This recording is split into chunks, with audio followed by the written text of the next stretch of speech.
Pour apporter vos témoignages sur l'actualité, appelez Jean-Michel Apathy au 39 21. 50 centimes la minute, plus coût de l'appel. Jean-Michel Apathy, Maxime Switek. Et un sujet de discussion avec vous ce midi au 39 21. Un seul sujet, mais il s'impose évidemment, les régionales. Avez-vous voté hier? Si oui, pour qui? Et pour qui voterez-vous dimanche? Appelez-nous pour témoigner au 39 21, Jean-Michel. Bonjour Eric. Oui, bonjour Jean-Michel Apathy. Vous êtes à Lille. Oh là, il y a du vent dans votre téléphone. Oui, je suis dehors. Vous êtes dehors, ça s'entend, c'est bien, il faut prendre le bon air. Il fait beau, surtout sur l'île aujourd'hui, donc ça va. Voilà, donc profitez un peu du ciel bleu, essayons de nous entendre. Je pense que ça va aller. Vous avez voté Front National hier, c'est ça? Voilà, tout à fait. Pourquoi? Alors, parce que j'ai toujours voté soit droite, soit gauche. Oui. Et je veux dire, que ce soit droite, soit gauche, ça donne rien. Donc pourquoi pas essayer? Surtout que ce que j'ai vu les résultats hier à Hénin-Beaumont, apparemment ils sont satisfaits puisqu'ils ont voté à 59% pour le Front National. Voilà, pourquoi ne pas essayer? J'ai écouté hier soir une émission sur France 3, je crois, oui, où il y avait un représentant politique qui disait pourquoi il faut aller jusqu'au bout de ses convictions. Je veux dire, moi, si je vote, admettons, j'aurais voté pour la gauche, dans le Nord-Pas-de-Calais, je vote pour les idées. Quelqu'un qui se retire, certes, pour faire un bloc, mais quelqu'un qui se retire, moi, je vote pour qui, finalement? Puisque je vote pour quelqu'un. Mais ce qui est je vote pour qui? Je sais pas. Ce qui est intéressant, Eric, c'est que vous ne dites pas j'ai voté pour le Front National parce que je crois à ça. Non, vous dites les autres ras-le-bol. C'est ça votre pensée? C'est ça, tout à fait. Mais vous connaissez le programme du Front National? Vous avez une idée de ce qu'ils proposent, de ce qu'ils veulent faire, ou ça vous est un peu égal au fond? Ça m'est un peu égal. Parce que de toute façon, que je vote pour l'un ou pour l'autre, est-ce qu'ils vont jusqu'au bout de leur idée? Ils sont tous dans le même moule? Ils ont tous été aux mêmes écoles? Non. Franchement, non. Vu les résultats qu'il y a actuellement, économiques et sur le plan de l'emploi, pourquoi pas essayer? Pourquoi pas? Quand vous entendez, vous connaissez un peu le programme du Front National, c'est pas directement lié au régional, mais je ne sais pas, moi, on va sortir de l'euro.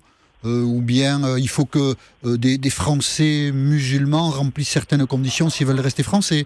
Déjà, j'ai voté non à l'Europe depuis le début. D'accord. Donc, que ce soit non à l'Europe, ça change rien dans mes convictions. Après, oui, effectivement, moi j'ai été avec ma femme dans un pays du Maghreb. Oui. J'ai été visiter une mosquée. On a demandé à ma femme de se couvrir. Il faut respecter les règles du pays. Voilà, je veux dire. Donc il y a plus d'adhésion. On l'a fait pour respecter les règles du pays. Je vois pas pourquoi, d'un autre côté, ça serait pas exactement la même chose. D'accord. Donc il y a plus d'adhésion, même si vous ne le formulez pas spontanément, ce que je peux comprendre. Il y a plus d'adhésion peut-être à quelques aspects assez forts du programme du Front National que ne pouvait le suggérer le début de vos réponses. Voilà, peut-être. Maintenant, après, le Front National joue sur la sensibilité de ces idées-là. Après, je veux dire, oui, effectivement, sur ces deux points-là, j'ai voté non aux européennes et je continuerai à voter non s'il y a un référendum. Et sur l'idée, suite à mon voyage, oui, effectivement, il faut respecter les coutumes du pays où on est. D'accord. Tout simplement. Et donc dimanche prochain, ça sera la même chose. Pas d'hésitation, Front National, voilà. Et vous espérez la victoire de Marine Le Pen, donc?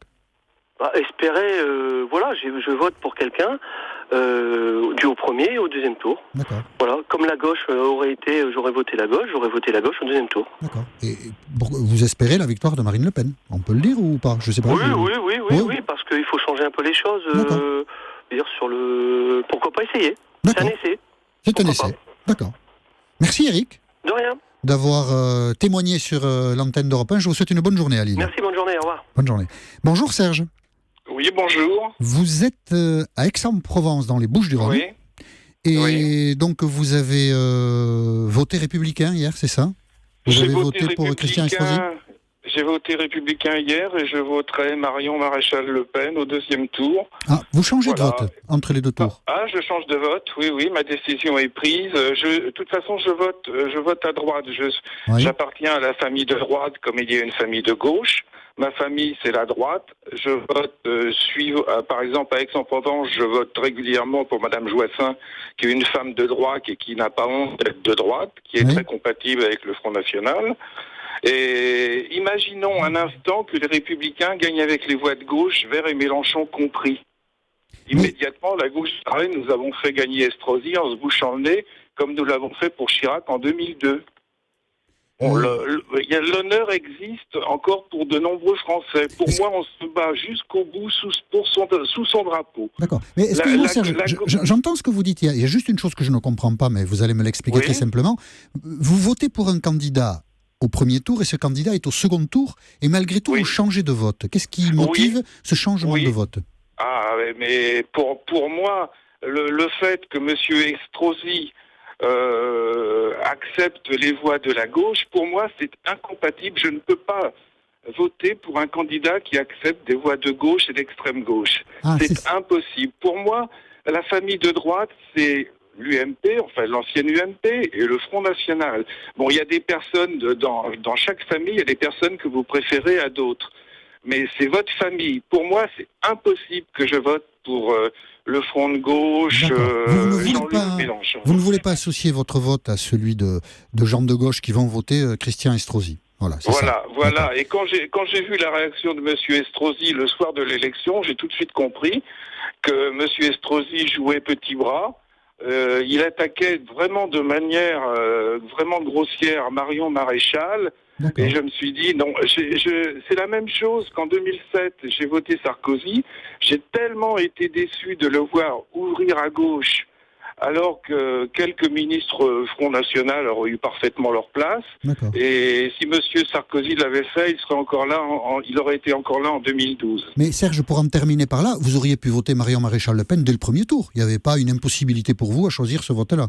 Ah, il y avait pas d'impossibilité. Écoutez, si j'étais parisien, je voterais tout de suite Madame Pécresse.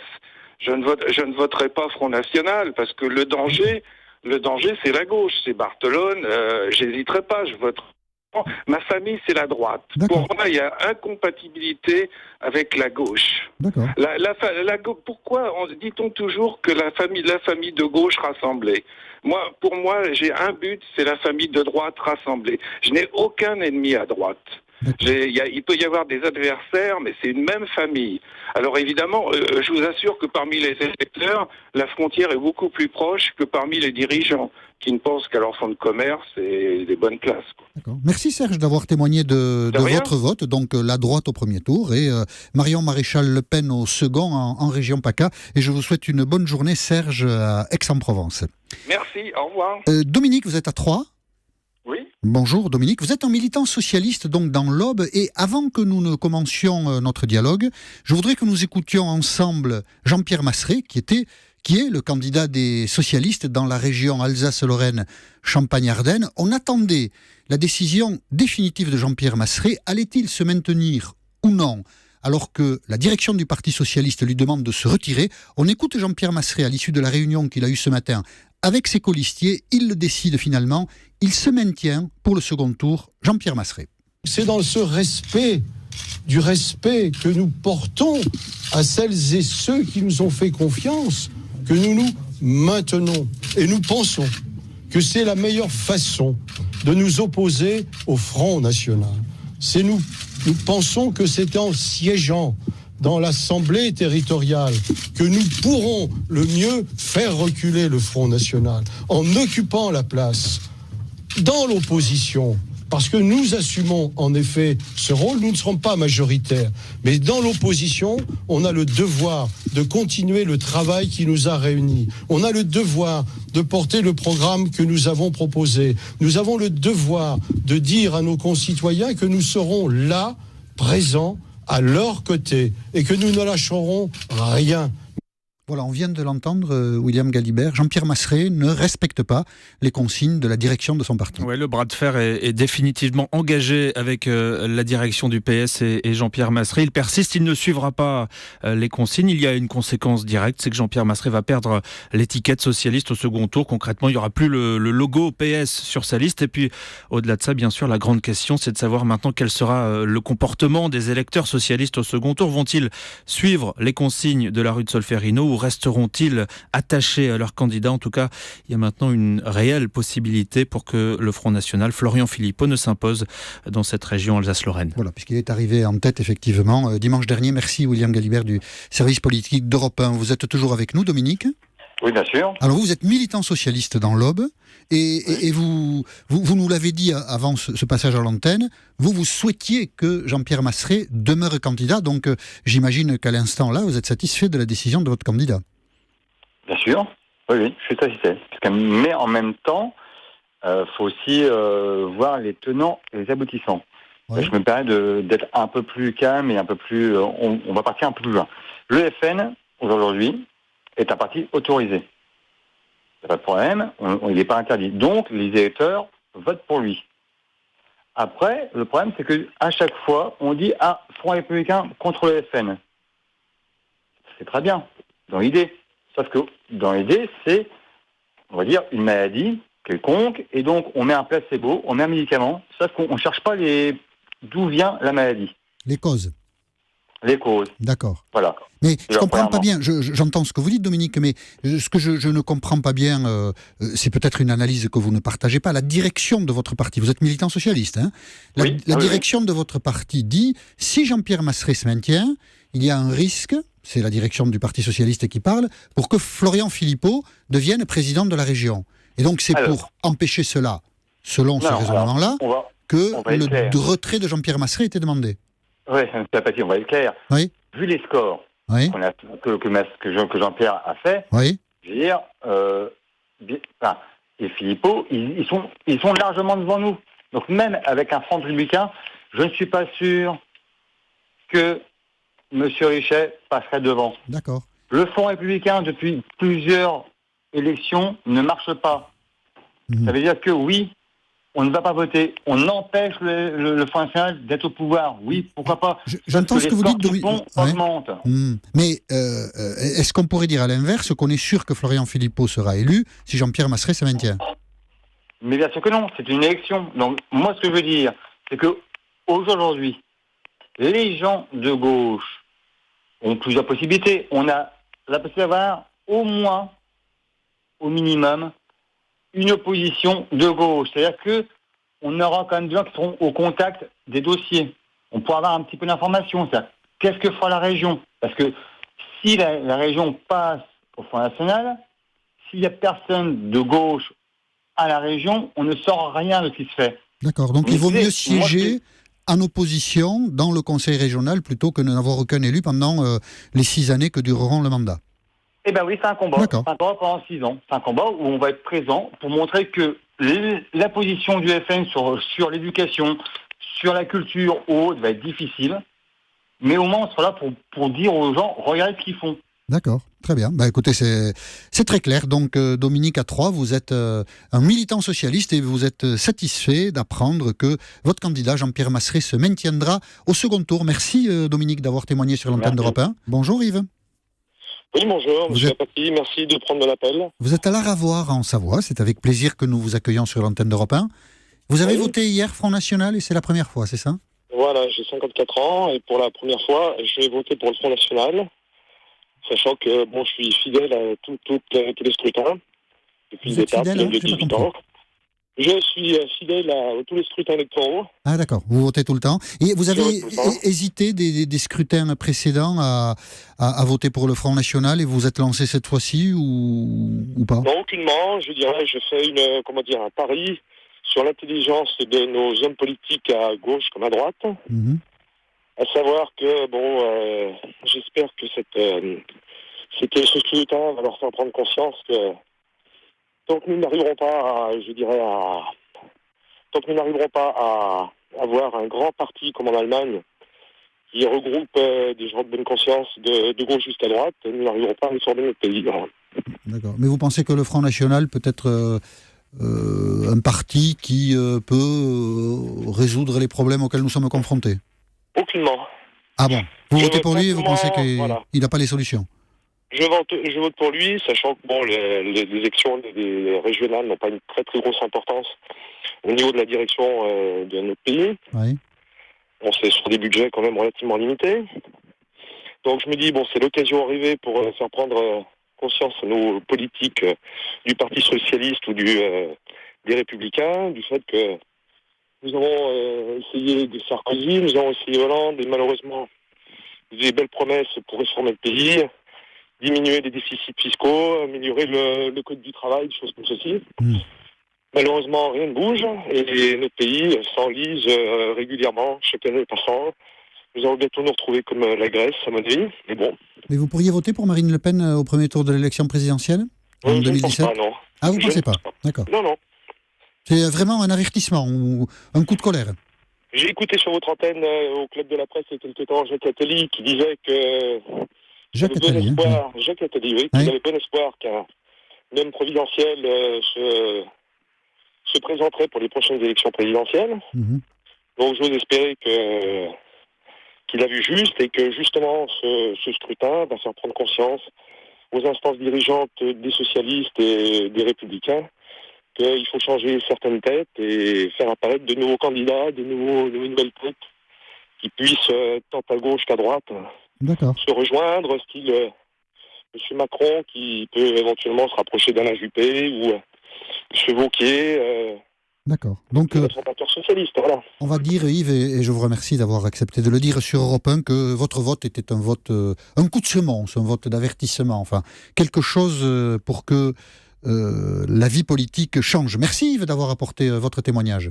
Merci d'avoir fait de l'appel. Et je vous souhaite une bonne journée en Savoie. Maxime ? Oui, je voulais lire plusieurs messages sur les réseaux sociaux, notamment sur Twitter avec le hashtag #1midi. Message de Jean Seb qui nous dit « Ces arrangements des partis pour faire barrage au FN ne vont que renforcer les électeurs du Front National dans leur choix. » Hashtag tristesse. Et un autre message de Lucky de Bourg-en-Bresse qui nous regarde sur Europe1.fr. Tenter d'empêcher 40% des électeurs en Nord-Pas-de-Calais ou en PACA de choisir leurs représentants, c'est ça la démocratie ? Point d'interrogation. Bonjour Jean-Charles. Bonjour. Vous êtes à Tourcoing dans le Nord. Oui. Vous avez voté Front National. Oui, bien sûr. Mais vous, c'est un vote d'adhésion, si je comprends bien. Oui, complètement, oui. Adhésion à quoi ? Adhésion aux idées et au projet politique.